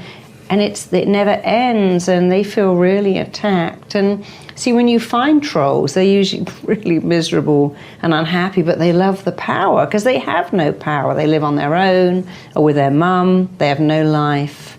I mean, we had a terrible situation in England where somebody was trolling this person whose child had been kidnapped, and when they exposed her, she killed herself. Oh, man. Which was a terrible thing for her, but obviously her sense of shame that she was outed and to kill herself, but she must have felt terrible. I felt so sorry for her. But she was very vicious in her trolling, but that's a really unhappy person. She needed a lot of help. But when you can teach people to come back from criticism without fighting or going, well, I hate you too, or you're shut up, or crying, when you can just teach them, look, I'm not letting it. It's like if I try to give you a gift, you go, no, I don't need that gift. I'm holding the gift. I can't give you something if you don't take it. Right. I can't serve papers on you unless you accept them.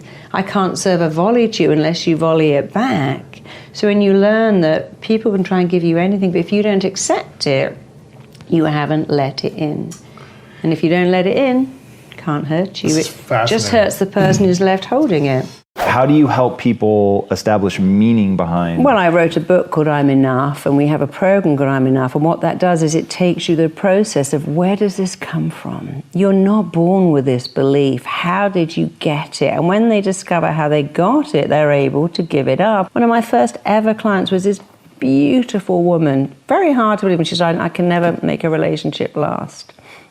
And it sounds so silly, but she said that her dad used to say to her every day, you'll never ever find anyone that loves you like me. Nobody could love you like me. You'll never find the kind of love that I have. And he programmed, when you label someone, you limit them. So now she's got an imprint. I'm never going to find love like this love. And guess what she never found? Love like that. And all you have to do as a parent is to say, I love you because you're lovable. And all your life you'll find love like this love because you're worth it. So it's little tiny adjustments that have the most profound effect on people. And it's never too late to say, I'm enough, I can find love. And now if you give someone the power to make you feel good, you give them the power to make you feel bad. And if you do it to yourself, you feel so much better. It makes you slightly bulletproof. You still need other people. We all need other people. But the dialoguing with yourself and starting with I'm enough, I picked that because I found all my clients addicts, bingers, bulimics, saboteurs, hoarders, compulsive shoplifters. They all went back to the same thing. I'm not enough. I need more. And if you feel enough, you start to feel equal. See, most of us feel unequal. You're better than me because you've got money, or you're more attractive than me. But no dog or cat says, oh, you're better than me because you're a pedigree. A baby doesn't know that another baby's wearing designer clothes and they're not. They have no concept of that. So really what I'm Enough is doing is reactivating, remanifesting and regenerating what you were born with, an ability to say, I'm enough. Everybody wants to be happy, and we're all looking to be happy. And we seem to have this weird belief that there's some destination we're going to get to one day called happiness, but there's no destination called happiness. There's no terminal you're ever going to arrive at in your life called this is the happy place. If you want to be happy, and why wouldn't you want to be happy? Here's the way to be happy. You got to be happy right now. I see so many people who go, I'll be happy when my kid can walk, when my kid can feed them. So I'll be happy when my kid's gone. So I'll be happy when. And if you buy into that, I'll be happy when, you're never happy, because when never comes. I'll be happy when I'm married, I'm single. If I could find a great person, I'll be happy. And then you know what you do? You just swap all the problems of being single to having to compromise with somebody else, because you have this belief, I'll be happy when. So if you want to be happy, here's how to be happy. Decide to be happy right now. Don't do that. I'll be happy when I get to my holiday. I'm super stressed at the airport. I'm having a manic moment. But when I get there, I'll be happy, because now you've told your mind that happiness is somewhere you're going to. Tell your mind the truth. I am happy right now. I've decided to be happy in the moment. I'm choosing to be happy. You see, your mind is set up to do what you tell it. And every time you say to your mind, I'll be happy when, it believes that happiness is out there and you're going there, but you might never get there. When you go, I'm happy right now. I'm happy packing. I'm happy at the stress of the airport. I'm happy this minute. I am choosing to be happy. Then your mind understands the truth. Happiness is now. You're not going to happiness. You're not looking for happiness. And by the way, nobody else can make you happy, while an amazing partner, a great career, a wonderful kid will enhance your happiness. If you give that to someone else, my partner's going to make me happy. Having a baby is going to make me happy. Having a great job where I get recognized is going to make me happy. Getting praise is going to make me happy. Do you know what you're doing? You're giving someone else the responsibility to make you happy. And if you say to them, here you go, you make me happy, that will work for a while, but then, you know what you're giving them? You're giving them power to make you unhappy. I want a little baby to be happy, and I got it, but now that baby is a 14-year-old teenager that doesn't want to speak to me.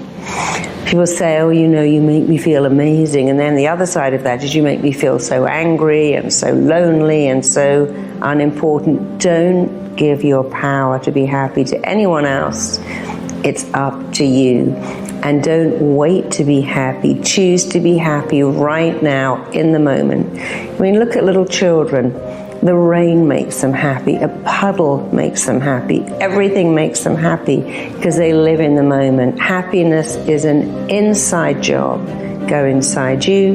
Live in the moment. I promise you, if you make a decision, I'm going to be happy right now, no matter what, and everything I do, you'll train your mind to be happy. What do you think is your greatest challenge that you face internally, personal challenge, as someone who's helped tens of thousands of people personally, My greatest and understand challenge. all this stuff? Yeah, I suppose it's not a challenge to get more people to understand it, because people need it. You know, we all need to be nourished. You know, we need nourishment. Our soul needs to be nourished. It's not about organic avocados from Erewhon Market. That's great.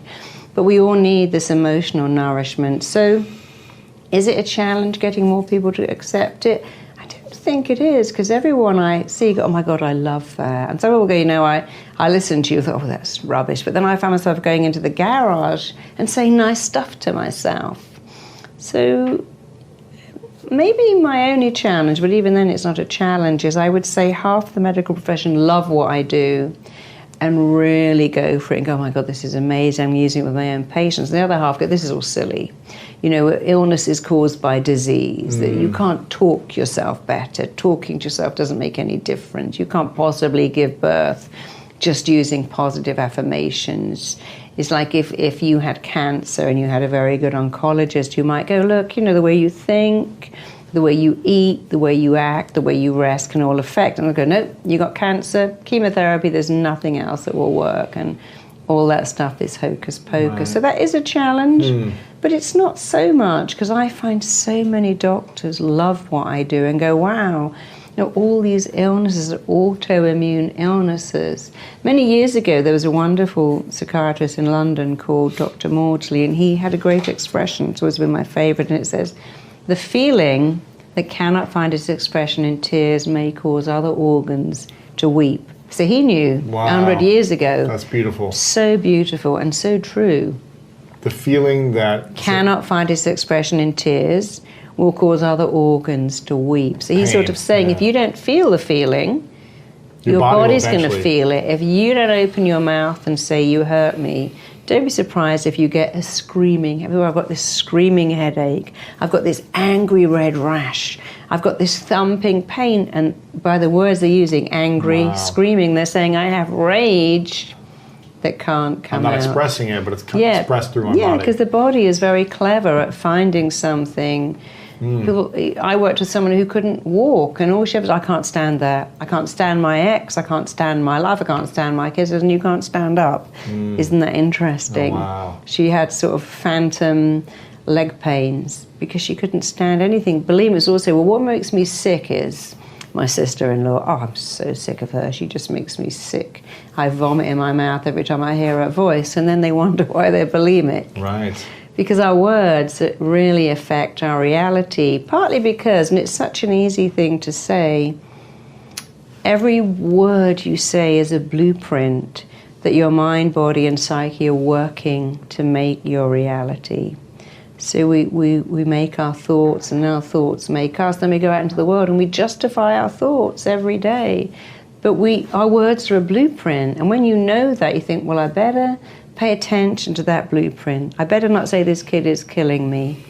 My job is making me want to die. I'm so stressed out by what? The queue in Hughes Market. Well, go to Zimbabwe where there is no Hughes Market, and there is no queue, and there's no money to buy food anyway. Then you can say you're stressed, because your problem, the queue in Erewhon and the bill, is someone else's fantasy dream come true. This freeway is killing you. You have a car. You have a look at people on 4 buses. I used to take my daughter to school, and I remember one day thinking that, oh my God, this commute is hell. And I saw someone at a bus and thought, how lucky I'm in my car. I've got the heating. I've got a cup of tea. I've got an hour to listen to something. I can talk to my kid. I keep saying I want an hour to myself. Well, here it is.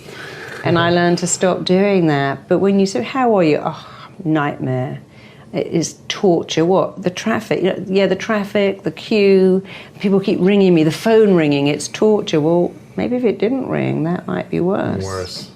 Some of my clients who are models will say my life is hell because people look at me. It's like, really? Well, one day they won't, and then you might miss it. Yeah, but I get on a plane and guys hit on me. It's a nightmare. Well, put on a baseball hat and glasses, read a book. Then they'll leave you alone.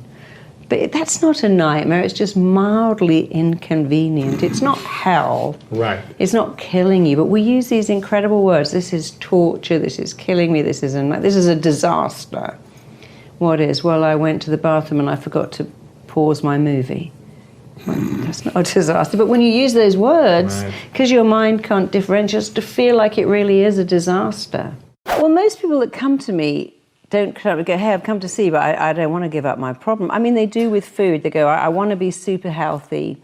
Okay, you're going to stop eating donuts. I don't want to do that. Have you got anything else? I'm like, There's no. a difference between I No. don't want to do one thing and I want to do it, but I'm not sure I have the energy to see But it you through. see, the belief is what you're saying is it's work, so much work. It's no work. So what I would suggest for someone like you is just monitor how you speak. Oh, I forgot that. I got a terrible memory. I got that. I didn't miss that. I got a terrible memory. And start to say, I have a phenomenal memory. I have an outstanding memory. I have a reliable, foolproof memory.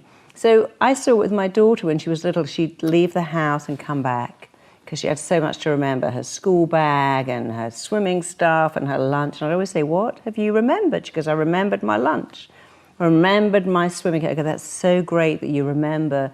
And very quickly she went from, oh, forgotten, I've got to go home, my mum's going to be really cross, to, no, my memory's great. At the gate it told me, school lunch, school coat. And of course, if you go to any kid's classroom, you'll see coats and bags. They forget everything. And we never go, well, it's the memory, you see. It disappears with age. And I've been people of 90 who can tell you everything about their childhood and what it was like in the war. So you have to just make a decision to tell yourself, I have an outstanding, reliable, phenomenal, incredible, impressive, foolproof, big words, of course, because you want to excite you. And if you say it enough, your mind's job is to give you that memory and then stop saying, what have I forgotten? Say, what have I remembered?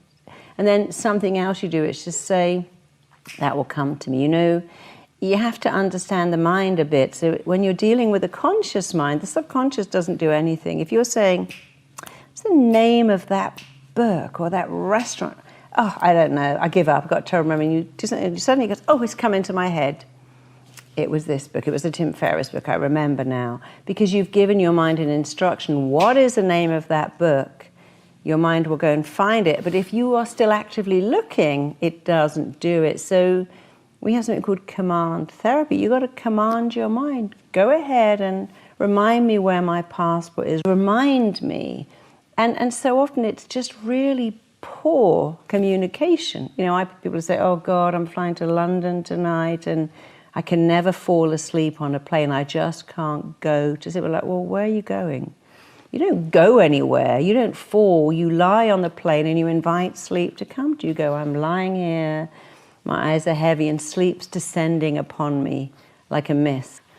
Because it's a misdirect of the mind, because you don't fall and you don't go. But when you say sleep's coming to me, and when I am in different time zones all over the world, I lie in bed and go, right, sleep now. Send sleep to me now. I insist on 8 hours of sleep. I need 8 hours. And I tell my mind what I want, but I am very clear, very specific, but not, can I fall asleep? I need to, look at it, I've got to get up in 5 hours. Now I'm stressed. I just give my mind very clear instructions. You do have to train yourself a bit, but if you use those words, my memory is impressive and infallible, your mind knows what that looks like and it will make it real. If you just go, I need a better memory, that's not exciting. So excite it with powerful words and you won't be surprised, or you might, how much better it gets. But you've got to give up this belief that it's work.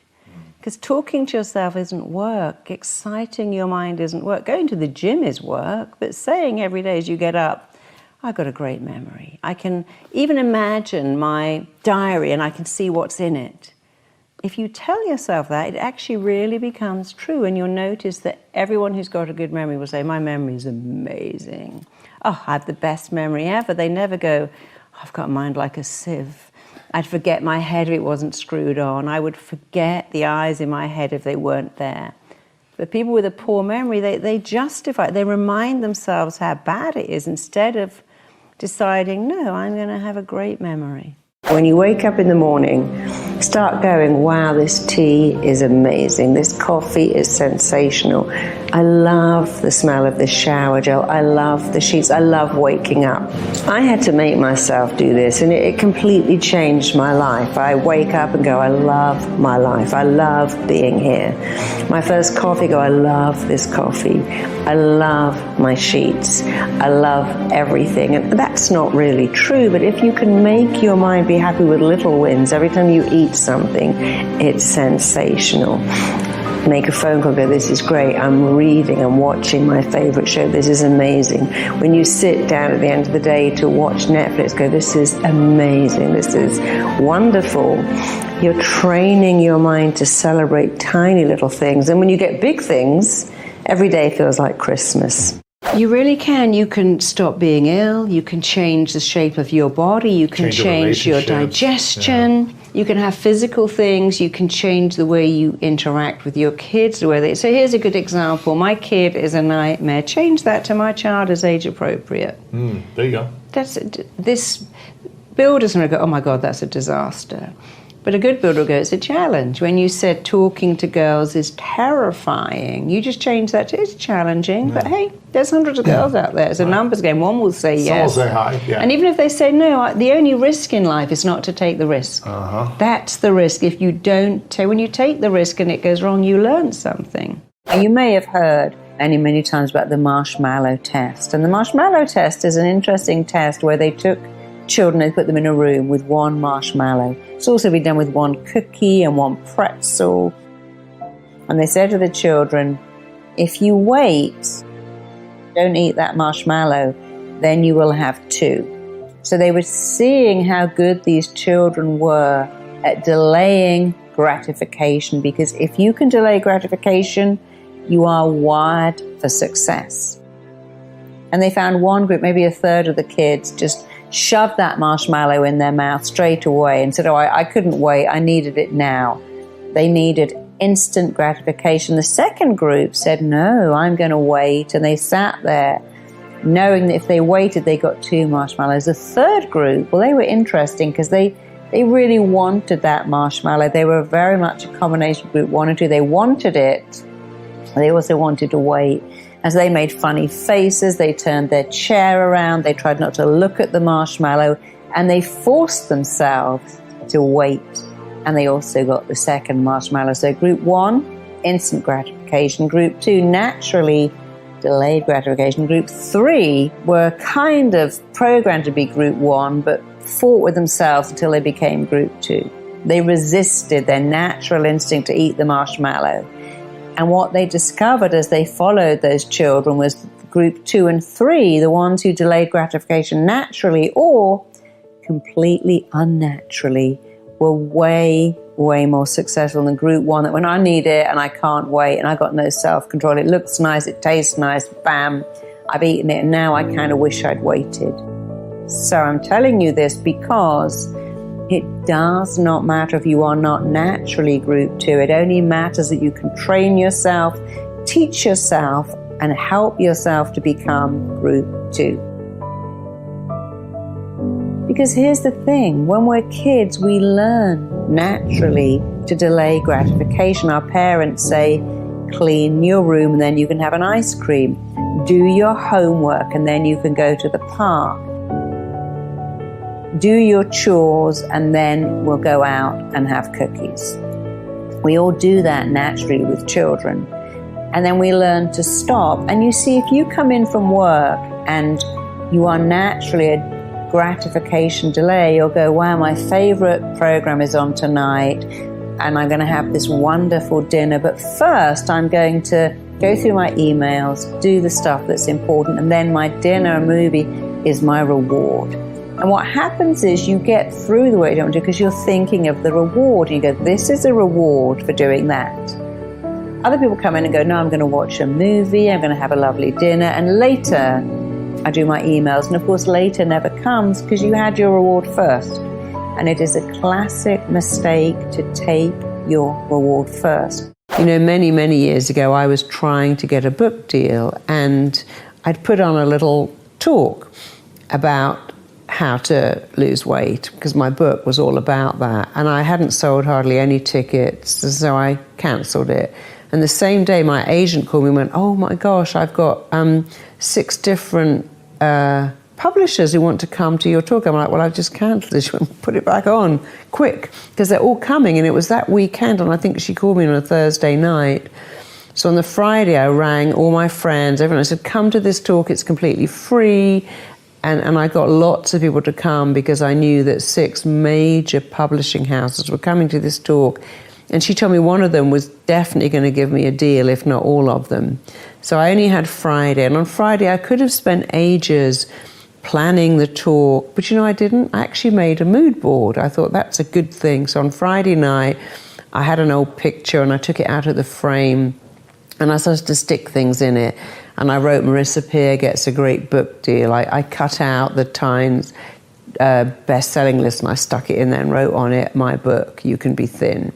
And I did lots and lots of pictures like Marisa Makes People Thin. I went through magazines, I cut stuff out, I wrote some checks out there. I made this mood board really exciting and I just looked at it and looked at it and looked at it.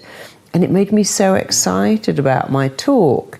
And the next day I went off and I did the talk and lo and behold, at the end, somebody came up to me and she said, oh my God, I love that talk and we want you to come in on Monday and we're going to offer you a book deal straight away and we'd really love you not to meet the other 5 publishers because we want you. So that was very exciting. And in fact, I did end up signing with them and it all was wonderful. But I know it was that mood board that helped me because it took my mind to where I wanted to be. It made me focus only on success. Of course, a mood board doesn't say things like, well, I might not make it. The mood board has success. So let's imagine you want to be a therapist. That's what your vision is, or a photographer. Maybe you want to be a chef. I want you to imagine you've got a mood board and you fill it up with pictures. If you want to be a chef, pictures of great food, reviews from restaurants, and of course you're going to cross out the name of the chef and write your name in instead in black marker pen. So find lots of reviews and put your name in, and then write all over the mood board too. So let's say your name is Alexandra Richardson. You're going to put Alex Richardson instead of that chef, and you're going to put lots of reviews. And let's say you found the top 10 best restaurants, and you're going to call your restaurant The Fox. And so you cross that and you put The Fox, Alex Richardson's restaurant, The Fox. And you just keep looking at that. And you write all over your mood board all the things that work for you. People love this restaurant, the best restaurant in wherever you live in the world. The food here is amazing. And then you look at lots of interviews with chefs and you imagine your interview and you put it up there. You can even mock one up. That's what printers are for. So mock up an interview, mock up everything and look at that mood board. Mock up all the things that you're going to cook that are going to give you pleasure. Mock up the cookery book you're going to write. Mock up so much stuff. A couple of years ago I was asked to work with probably the angriest kid I've ever worked with in my life. And when we started to work, he said, no one loves me. I have no love in my life. And I realized that his anger was actually incredible pain, but I talked to him and I asked him what he was good at. He said nothing. So I asked him what he loved and he said cooking. So we talked about that a bit. And he's ended up being a phenomenally successful chef. He's got a great girlfriend. He went to work for other chefs. He's now got his own restaurant. His life has changed dramatically because I found one thing that he loved and focused on his purpose and the reason he was here. And he loved cooking so much that I knew straight away that that's what he was meant to do. And now he's doing it, and his life has changed 360 degrees. Mood boards have been proven over and over again to stimulate your brain, to excite your imagination, to keep your focus on where you want to go.